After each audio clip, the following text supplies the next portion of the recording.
my dad and his father in South America, in Colombia, had a restaurant, and it just was something that we kind of like joked around about for years and years and years, but never actually did. I kind of just jokingly brought up the idea, well, why don't we just start a food truck? So we were like, all right, let's see what we can do. So we bought a shuttle bus from the airport in Charlotte, and just little by little, we started putting this food truck together. We offer a menu that's very, very different, very, very diverse than most other Latin trucks. The brick and mortar happened 2023. So my parents are definitely, they're the masterminds behind the recipes. For them, it's definitely about the flavoring and the food and the seasoning.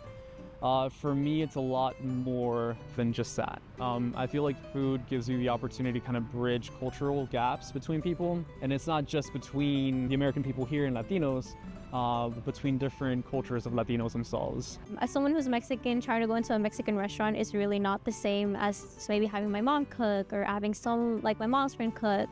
So I'm honestly really happy that I got to try the food, Colombian food or Peruvian food from the restaurant. 80% of our ingredients are imported. So the chorizo we buy from Colombia, the chicharrón we import from Mexico, the avocados from Mexico. All the seasoning for all the Colombian dishes are imported. So if you look at the box, they have like a little stamp. We're just very passionate about what we do.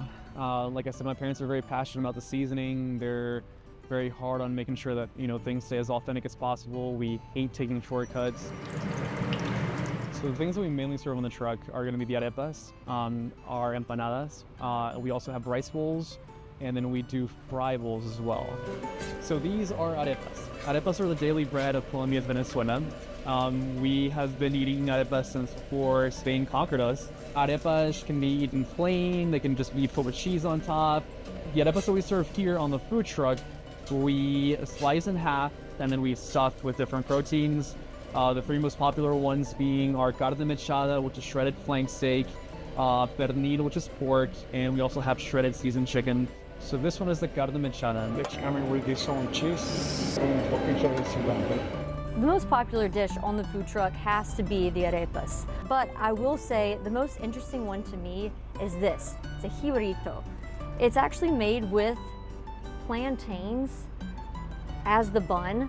Now this can be found in many different countries in Latin America, but I think it's really interesting for any sort of gluten restriction. So plantains are a big part of our gastronomy as well. The plantains, when they're green, they're not sweet at all, and they're usually eaten smashed up and fried. And it gives it a nice distinct texture because they're kind of crispy and crunchy and salty. And that contrast with the soft, moist protein on the inside, it's a really good experience. And then we have two really good creamy sauces, our creamy cilantro sauce and our que viva, which is a chipotle aioli. This is my favorite one here. This is a cilantro sauce. And I love cilantro. I highly recommend this. This is so good, so unique. And they have a lot of other dishes here that you can try. If you really want to try the full menu, come to their brick and mortar store here in Winston.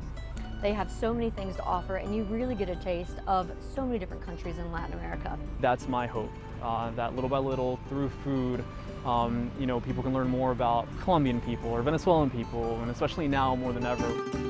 For Food Truck Friday, I'm Mackenzie Lewis.